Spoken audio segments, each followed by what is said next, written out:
believe that technology needs to have a clear point of view on this challenge. There is no time to get tied up in knots. That's why we only have one message. You have no place on our platforms.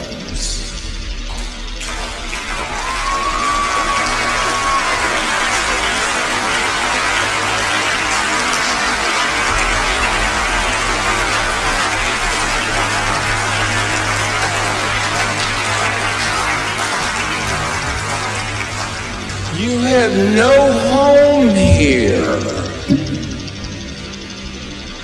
From the earliest days of iTunes to Apple Music today, we have always prohibited music with a message of white supremacy.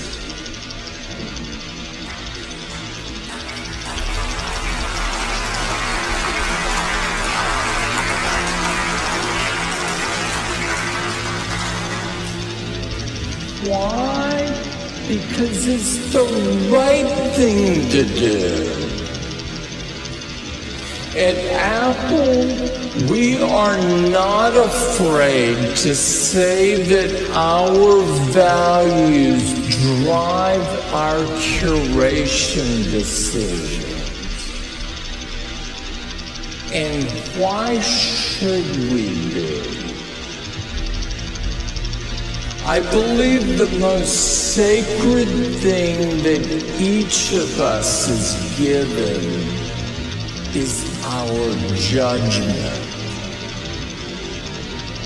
our morality.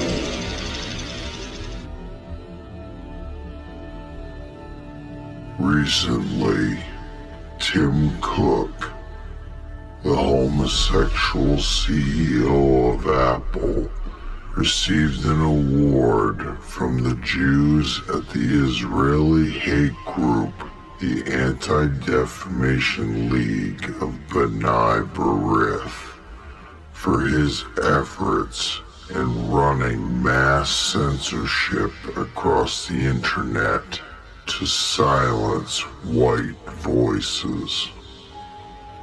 His acceptance speech pandered to the bitter hatred the ADL has for white people, outright saying that they will silence anything that promotes white interest.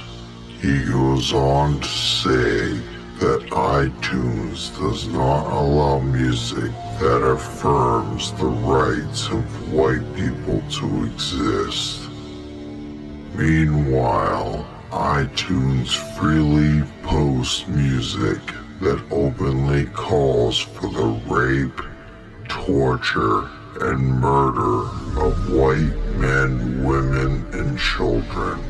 I have found numerous examples of this on iTunes. Also, Twitter is guilty of openly allowing hatred and calls for violence against white people by people with verified Twitter accounts.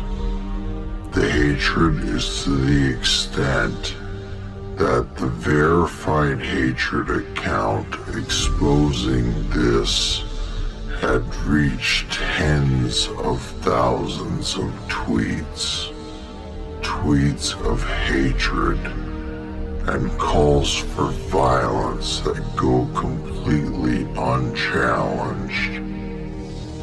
And instead of the accounts posting these tweets becoming unverified, censored, or better, deleted, Twitter deleted the verified hate account to silence them from exposing the level of vile hatred against us whites, affirming the truth that the powers in Silicon Valley seek the complete elimination of our people. Extreme leftist propaganda outlet Vox ran an article glorifying censorship and boasting its effectiveness in silencing anyone that doesn't submit to the social Marxist agenda.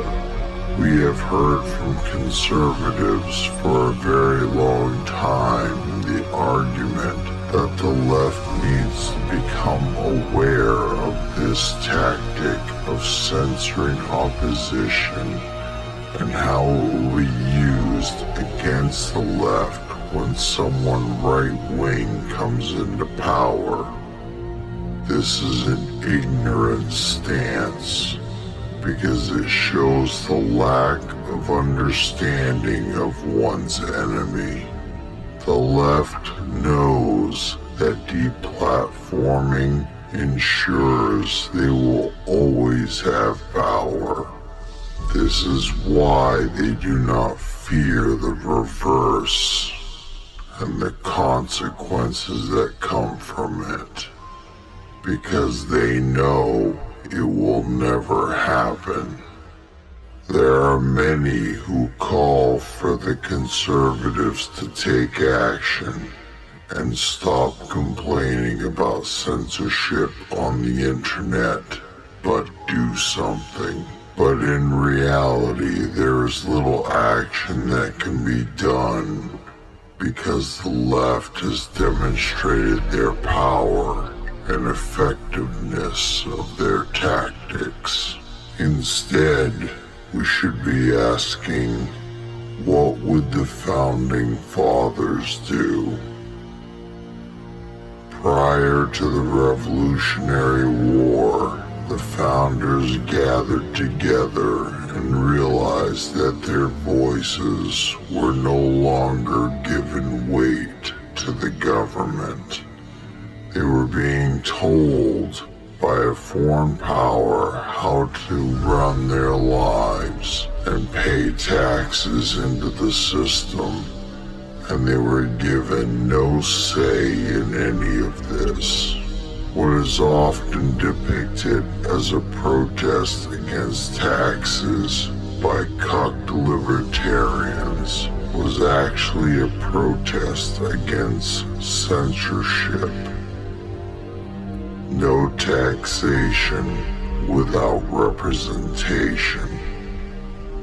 The founding fathers were demanding their voices be heard, and since it wasn't, they took the money-making products of the party that was censoring them and destroyed it. If Apple existed prior to the Revolutionary War, collecting tax money to charge for profit while censoring them on the behalf of the king, what do you think the founding fathers would have done? Should they have posted their grievances on Apple's platforms only to have Apple further deny them by deleting and banning them? Or would they have thrown a different kind of tea party? An Apple party, one that would cost Apple a huge chunk of their profit beyond pointless boycotts. Remember, the left has taught us that one cannot commit acts of violence against inanimate objects, and the left has also taught us that destroying other people's property is not rioting. It is a righteous protest. Ponder these words as you follow me on all social networks in the description. And remember, watch from the shadows and see the truth.